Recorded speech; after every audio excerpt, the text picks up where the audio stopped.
Step 1. We admitted that we were powerless over our addiction, that our lives had become unmanageable. As addicts, we have each experienced the pain, loneliness, and despair of addiction.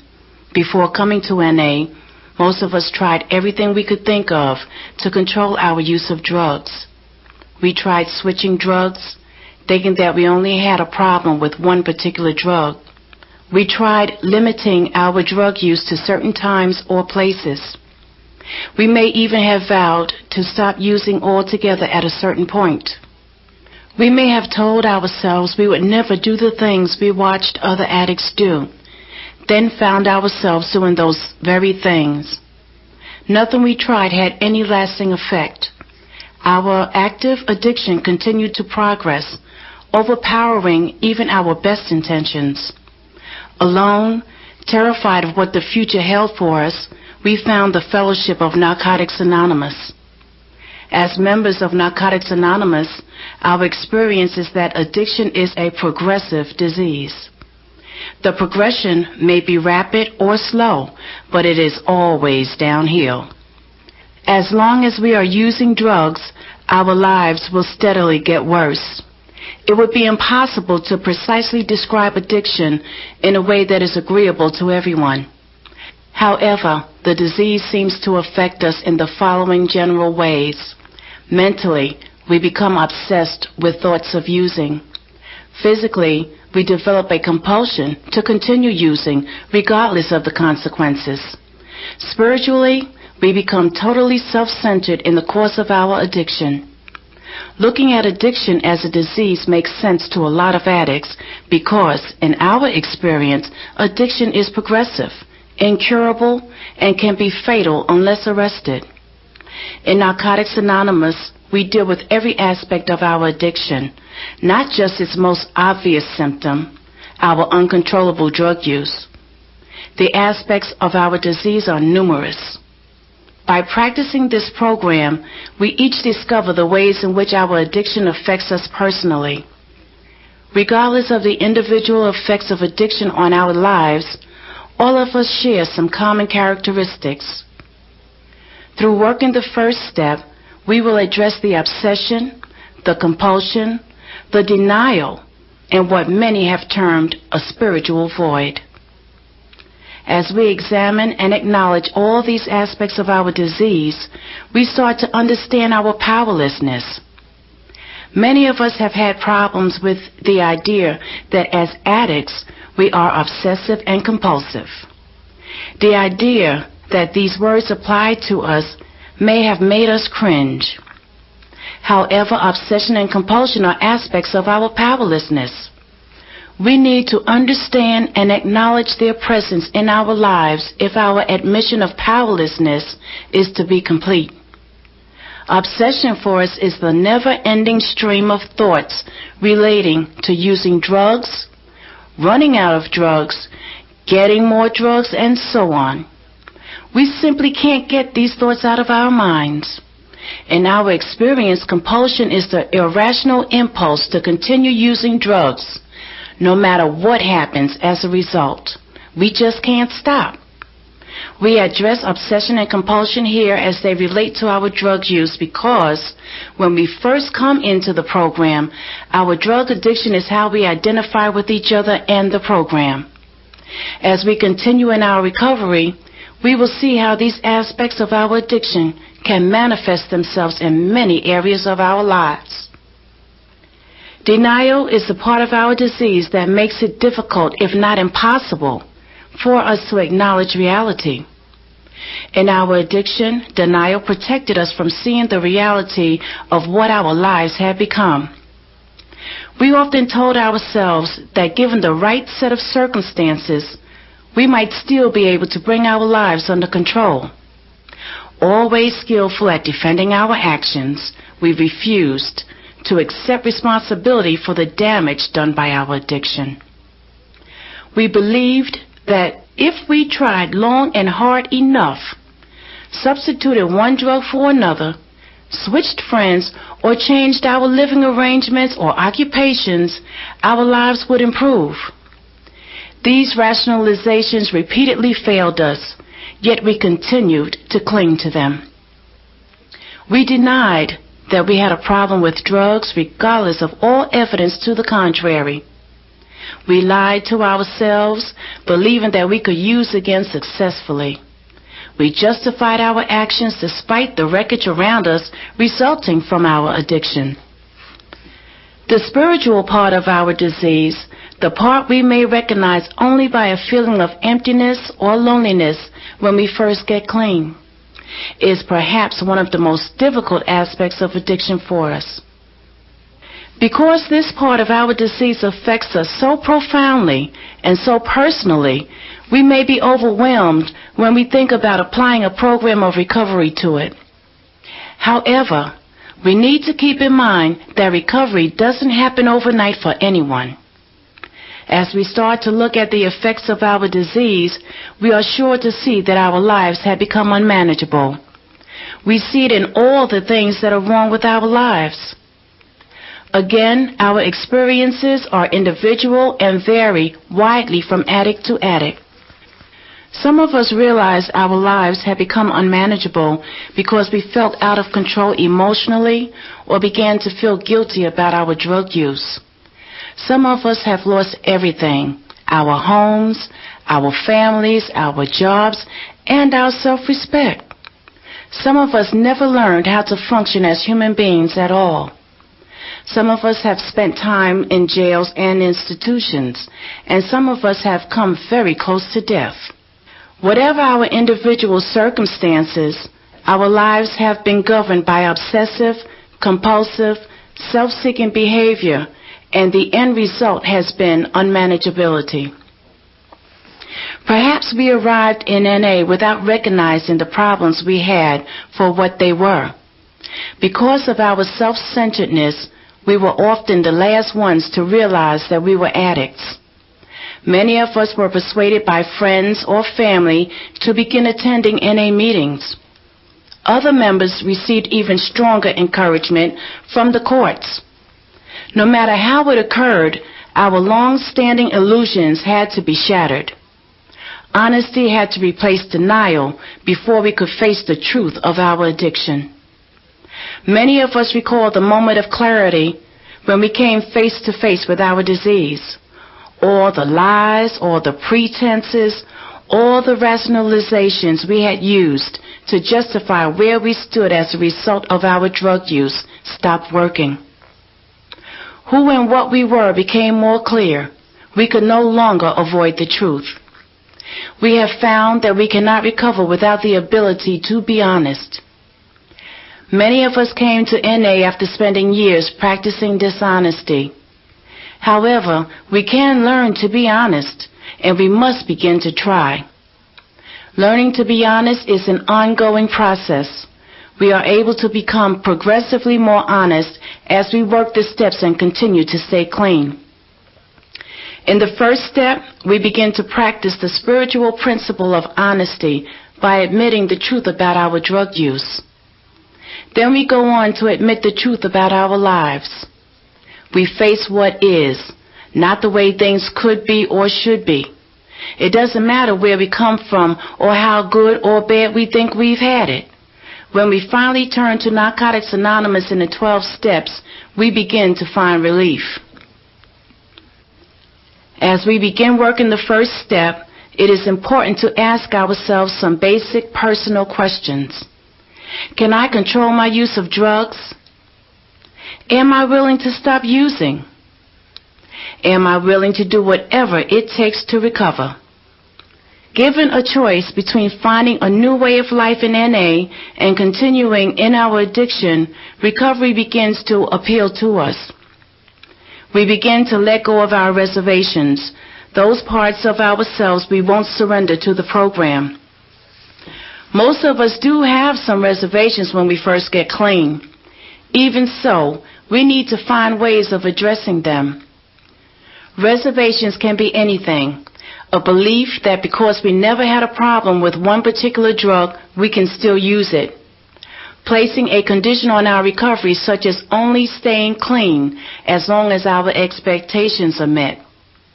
a belief that we can still be involved with the people associated with our addiction, a belief that we can use again after a certain amount of time clean, a conscious or unconscious decision to work only certain steps. With the help of other recovering addicts, we can find ways to put our reservations behind us. The most important thing for us to know about reservations is that by keeping them, we are reserving a place in our program for a relapse. Recovery begins when we start to apply the spiritual principles contained in the 12 steps of NA to all areas of our lives. We realize, however, that we cannot begin this process unless we stop using drugs. Total abstinence from all drugs is the only way we can begin to overcome our addiction. While abstinence is the beginning, our only hope for recovery is a profound emotional and spiritual change. Our experience shows that it is necessary for us to be willing to do anything it takes to obtain this precious gift of recovery. In recovery, we will be introduced to spiritual principles such as the surrender, honesty, and acceptance required for the first step. If we faithfully practice these principles, they will transform our perceptions and the way we live our lives.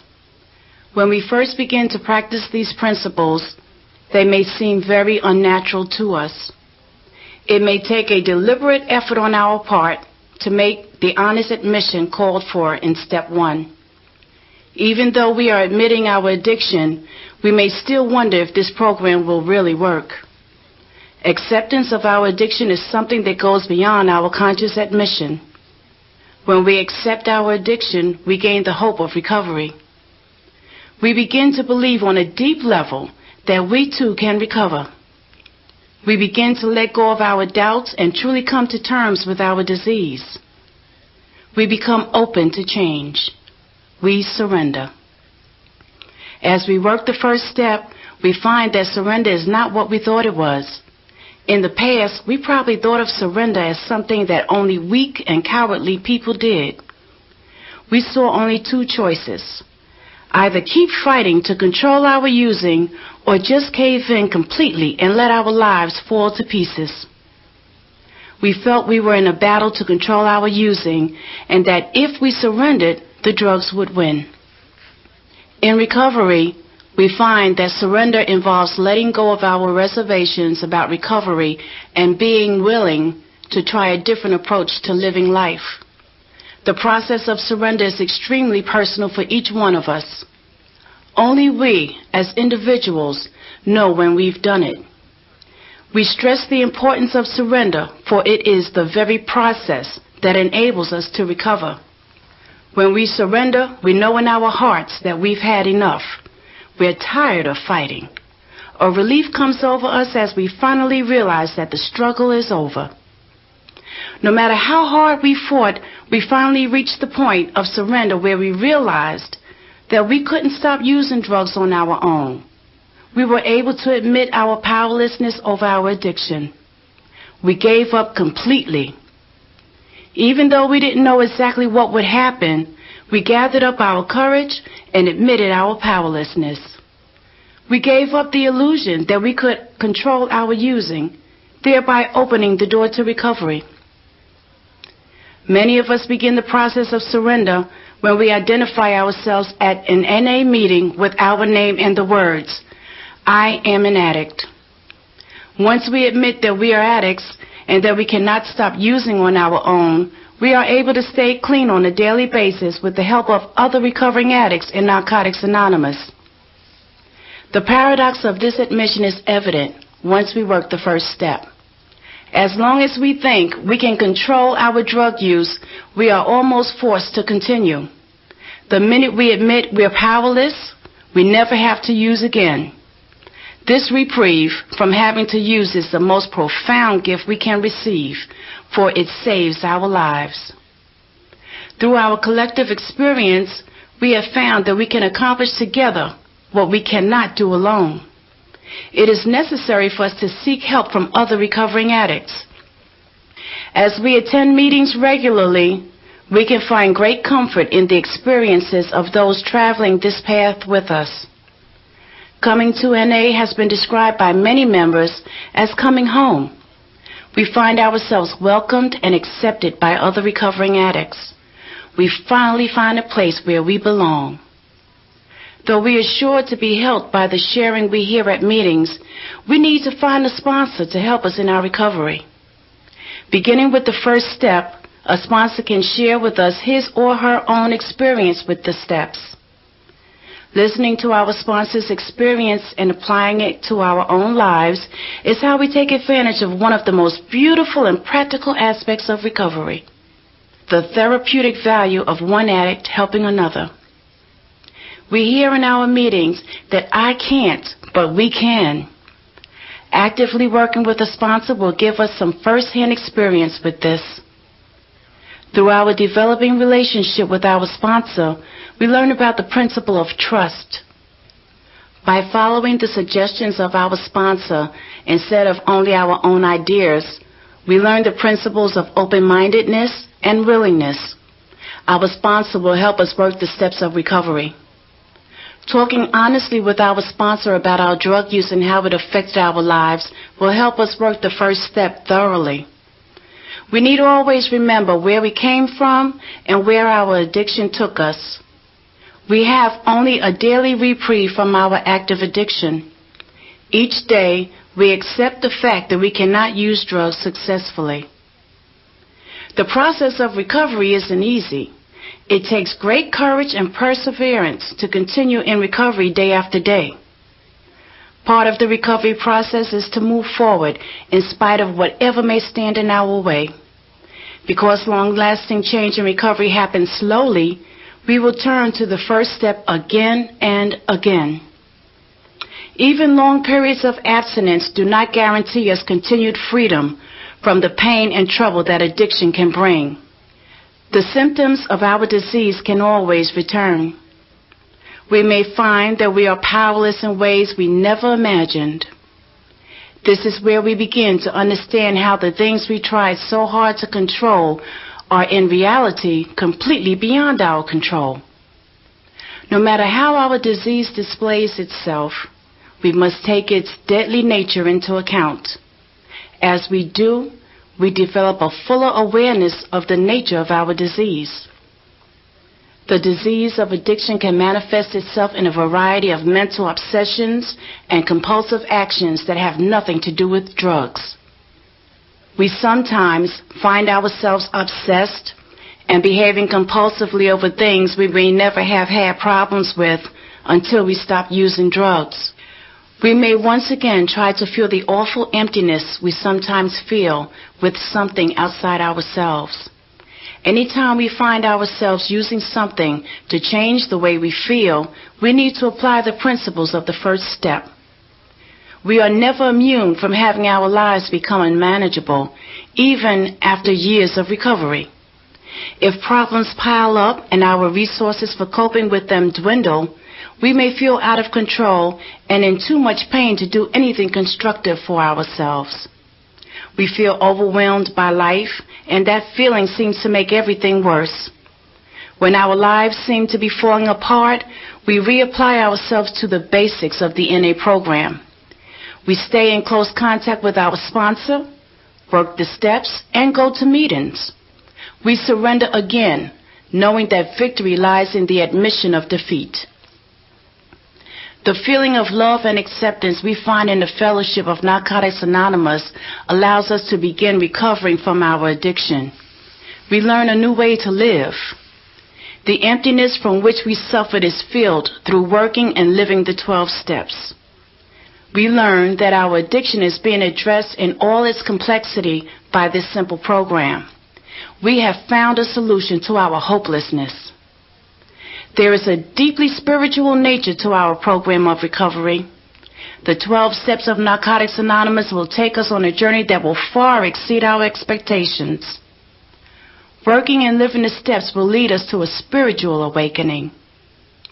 Step 1 is the beginning of this spiritual journey.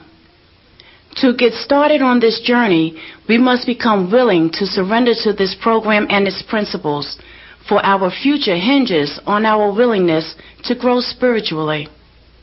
We are starting a new way of life, one that offers great joy and happiness. However, recovery doesn't exempt us from pain. Living life on life's terms combines moments of happiness with moments of sadness. Wonderful events are mixed with painful ones. We will experience a full range of feelings about the events in our lives. By honestly looking at what we have become in our addiction, we recognize the powerlessness and unmanageability of our lives. Moving beyond our reservations, we accept our addiction, surrender, and experience the hope that recovery offers. We realize that we can no longer go on as we have been. We are ready for a change. We are willing to try another way. With our willingness, we move on to step 2.